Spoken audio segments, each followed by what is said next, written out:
More than $1.4 billion could be refunded to Australian businesses after US President Donald Trump's tariffs were deemed illegal. Kaiser Shields has more. Questions are being raised about whether tariffs will be refunded after they were invalidated by US Supreme Court.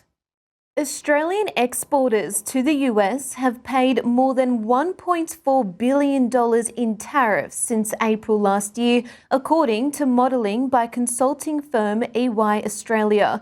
The 10% baseline tariffs were applied to goods including beef, medical devices and industrial machinery.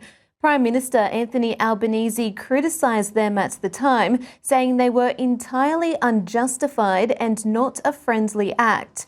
We welcome anything that reduces tariffs. We have made representations to the US government, including to the President, that we don't support recent measures to increase tariffs. So we will continue to push our principled stand on this matter.